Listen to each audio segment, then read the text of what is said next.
So I'm back at home and I have been in bed pretty much all day yesterday and today. And I'm probably going to be in bed all day tomorrow except for when I go to the spa. Um, but yeah, I'm going back to Butlins actually next week because it's just so cheap. And the idea of being in a hot room sounds much better than being in a cold room.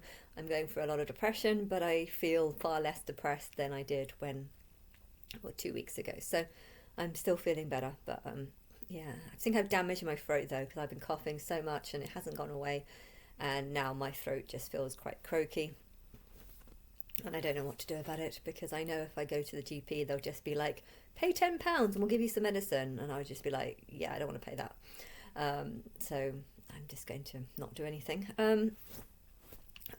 So I have been thinking a lot about social services and just how I would do something. I don't want to talk about my sister's kids, so I'm going to try and avoid that. But yeah, I was just thinking in my head that if I was to change things, I think what I would do is set up, because I don't like the idea of fostering, and the reason isn't just that um, it isn't just that it's a huge amount of money. I mean, that's one of the issues. The amount of money that they've spent on one kid is enough money to do a lot within the community. And why are they not doing it? Why is helping one kid more important than helping the whole community? Birmingham is a very dirty place. There's chewing gum all over the place in Birmingham and Bognor Regis and other places. And, you know, I would say it's much better to spend the money on making things look nice for the public rather than then give expensive accommodation. I had this vision. I'll tell you, I had this vision that some woman who lost her kid to social services for 2 years, got her kid back, but when she was going through the sort of stages of seeing the child, she was just like, I that ain't my kid. Like, almost angry the fact that the child was being brought up in a luxury house with a whole team of people around them and so much attention, and it was almost like she felt jealousy. I just got an image of like a sort of brown haired chabby kind of person wearing a big puffer jacket, and she was almost jealous of her own child. She never got to live in a nice big house. I think I don't know, maybe her background in the vision was that she lived in a caravan or something, and she'd had a very horrible upbringing, and she never got anything nice, and then to think that so much attention was being given like to her kid, and also whilst putting her down. Oh, you can't do it, you're shit. We're going to take the child away and we're going to give the child a much better life. And okay, for the child's sake, it's good that he got it, but it's not natural. If you give a child a certain upbringing with it might be fine for a year or two because they won't remember it, but when they get to a certain point, the child does become gets used to a certain standard. And if certain people are being paid to look after a child, technically the child is your employer, because it's because of the child that you're making lots of money, and therefore you have a different kind of bond with the child. You have to do everything right because you're getting paid, and if something bad happens, a lot of blame is going to be on you. So there's this whole different dynamic. If you're doing things for free, and because you're a family member, you have a more realistic dynamic, as in, this person is going to be in my life for the rest of my life. And homelessness is a problem, not so much in England, because we give them housing, and it's really unfair. It's unfair to know however many people there are with a free house in London. It's unfair to know that they get the free house whilst whilst people who don't want to live off free housing have to move to Birmingham, and it's very unfair. It's very unfair. I have a right to live in London just as much as they do. So why are they getting free housing when I would be willing to pay a few thousand to live there? But I can't, because that's not an option, because housing is incredibly expensive because of all the free house. I don't know. There's some things that the government should not be paying for, and so I know the Emirates or something. They don't charge tax, and in a way I can see that's a good thing, because government, they don't know how to spend money properly. They spend money. They could get a social services, and social services can say, we have this many kids, they all need this, that, and we've worked out that the budget's going to be billions of pounds, and the governments are stupid. So they'll be like, okay, that sounds right. you go sort it, when in reality there could be a ton of corruption. And I believe there is a ton of corruption in the social services. A lot of people who are working in social services for the purpose of taking children off people so that they can put them into this scheme, into this project, so that they can make money from the government, and the government is just going to favour them because they're the ones. We're paying you to find children that are in danger and for you to put them into this service. But I feel like there's so many people that are just taking advantage of this system and are saying, well, we're going to take kids that do have parents that can look after them, that do have relatives that they can go to, but we're going to get rid of them. We're going to say that they can't, if we think they're going to pass the parenting test, then we won't even allow them to take the test. We're going to set up fake courts that will prevent them and block them from having proper tests. And if we think that we can fail them or give them a test and fail them and they won't put up a fight, then we'll happily take the test. And then they'll take people that obviously are going to fail, obviously have absolutely no ability to look after a baby and do night feeds and properly take care of the child because they don't see danger or something. You've got people that should easily fail a parenting test within 24 hours of just observation. But instead of just giving them the basics, they'll give them week after week after week, meeting after meeting after meeting, test after test after test, huge programs, spend huge amounts of money on it. And it is very, very frustrating because this money should be going elsewhere. It should be going towards actually helping the community and not... I think a huge portion of what government is spending their money on in regards to social service. If it was me, I would literally just cut the social services by half and say, look, we're halving it because we believe that a lot of the kids in social services do not need to be there. So we're going to half your funding so that you can reassess people, but don't give them a 6 week. If it takes you 6 weeks to work out if someone can look after a kid or not, then you are a very stupid person. Most people, you can tell if someone can look after a kid by whether or not they can look after themselves. So you do a 24-hour evaluation on whether or not they can look after themselves. Do they eat properly? Do they have communication skills? Are they able to see danger? You just do a 24-hour test and that should be enough. And the idea of getting lawyers involved and having just getting so many things and a group of people to just make decisions and then for them to go to court. I don't know the situation, but apparently they went to court to try and get the child back a few months ago, and the court was shocked that the social services had absolutely no plan. They've been saying for months and months and months, oh, you'll get the kid in a few months, you'll get the kid next month, you'll get the kid next month. And in November, they had absolutely no transition plan, no desire to want to do this. And it's also that the child is a long way away. And my mum's in London, my sister's halfway in between. And instead of thinking, let's bring the child closer into that region. This council, there's different councils. There's 3 different councils. My mum's in the London Council, or there's the Borough of London in specific council.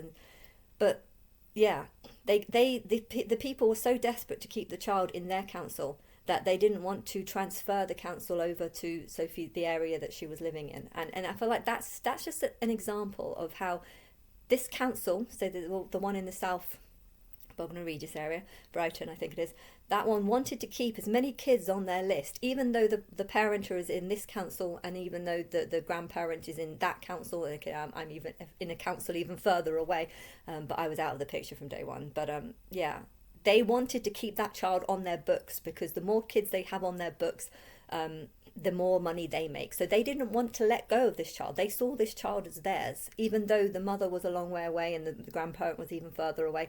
And I feel like just something like that is just evidence that it's not about helping the kids. It's about getting kids on your book, saying that they are yours, and then using them as a way of making money off the government, rather than saying, oh, the mother's in this council now, so now we need to transfer the child. And there is a problem, which is that the child has now gained a very strong attachment to the foster parent. And I'm trying. I don't know anything about the foster parent. I don't really know anything about the situation, but I'm trying to think about it from my perspective.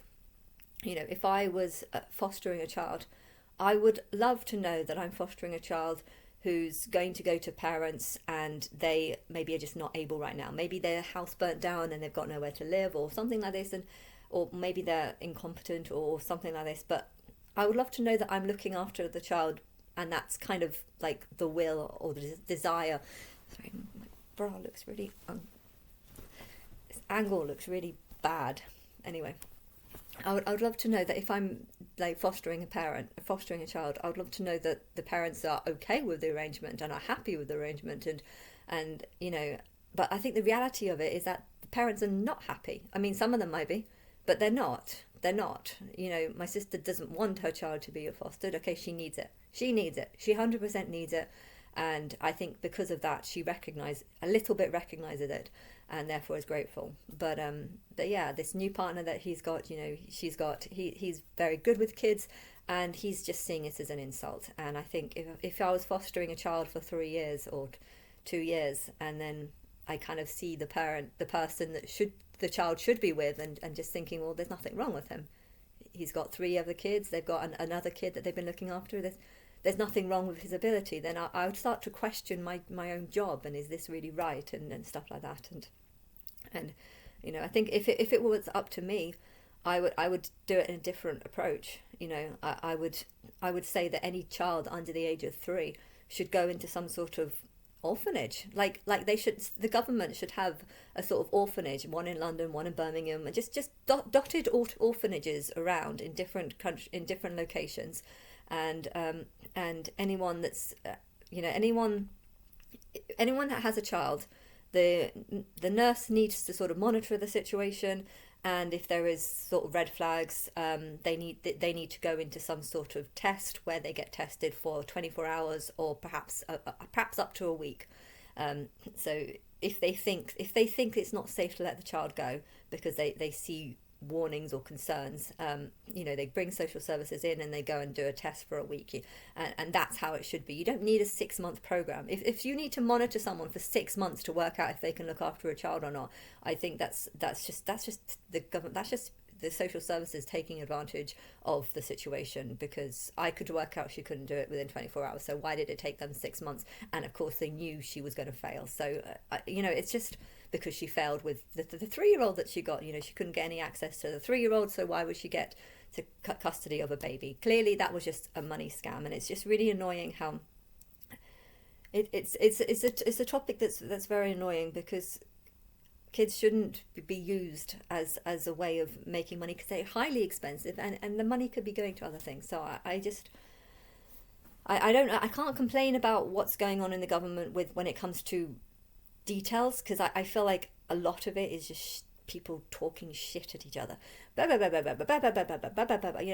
try and there was one time where I listened to the Parliament channel, and I don't know what they were talking about, but some sort of disease that they had cured, or some sort of disease that they were able to treat 600 people with or something. And it's just incredibly boring, because it's like, you're not a doctor, you didn't do anything. And I don't understand politics, and I think a lot of it is just boring people who can't organise things, just trying to pretend that they can organise things whilst coming up with, I think there's a lot of that's going on. But I feel like social services is worse, because it's a kid. You want your kid back, and if you're having meetings that aren't talking about how to get your child back, then, or if you're having meetings with a parent that is non-verbal in any of the meetings, then these meetings are absolutely pointless. I listened to some of my sister's meetings, and she wasn't saying anything. She wasn't saying. I wasn't able to remember anything either, because the majority of the time you'd just be flapping around trying to work the cameras and not knowing how it worked. The people seemed very boring, very dry, very lacking of character. It just felt like this was just some sort of routine. In fact, it actually felt like this is the first time they've ever done a meeting. With a lot of them, it felt like they had no clue on the situation, no clue about what my sister was like, and they were just wasting time. A lot of the stuff, the meetings that they had, were just waste of time, and it's annoying how they can abuse the system in this way. And social service, if it was up to me, I would have some far more stricter thing, which is that if red flags are showing if someone gives birth to someone and red flags are showing, or if someone's already on a register because they've had other kids that were taken off them, then they need to go into some sort of test that lasts a week, where they're told what basics on, you know, what to do, and then they're just left. Don't prompt them, don't do anything. And if they do start missing night feeds, if they do, then you're basically just adding up the list of reasons why they can't do it. So you do them, give them a 1 week test, and you build up all the things that they're not doing, and then you use it as an excuse to just take the child off them, put them into some sort of orphanage, some sort of government funding orphanage. You know, that way they'll be surrounded by other kids who are also in the same situation. They won't be getting an attachment to a foster parent. You know, I think if you're 5 or upwards, you might need a foster carer, because you'll have to go to school, and you know, you'd have to be involved in the real life, in the real world. But if you're under 3, you know, some sort of boarding school for kids, that, you know, I think that's such a much better idea. Okay, there would need to be a lot of staff there, but yeah, I just think that would be so much better, rather than having them under, you know. And if you've got like 1,000 kids under the age of 3 that are all in foster parents, you know, the huge amount of money that must be spent on that must be huge.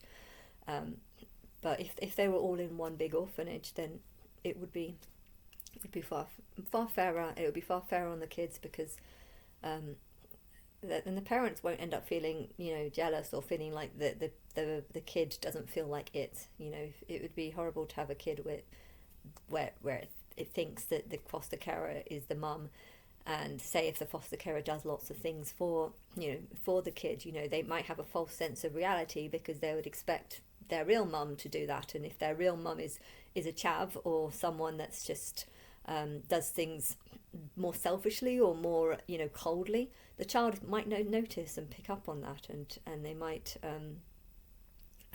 you know, they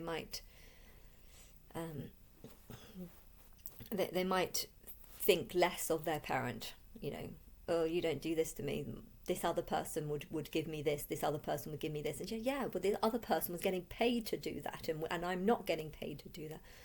Yeah, and I think also the idea that if there is someone that's not a relative but a partner or something, but worthy, you know, paying them something, a few thousand a year. You know, if you think that they can't adopt because they're going to go to work, well, they're doing that because they want money. And I think it would be far easier to just say, okay, we'll give you 5,000 not to work for 6 months. You know, if there's some sort of arrangement like that, we don't think you can do it, but we'll give you a few thousand so you don't have to go to work. You know, I think even that would be far more cheaper than the idea of just putting thousands of babies into foster care, which, you know, children under the age of 3 don't really appreciate things. You know, you give them a box and that would be amazing, that would be enough. And if there's a nursery that has all the facilities in it, then you won't need to you know, spread waste as well. And, you know, I think there's just a far more efficient way of working social services. And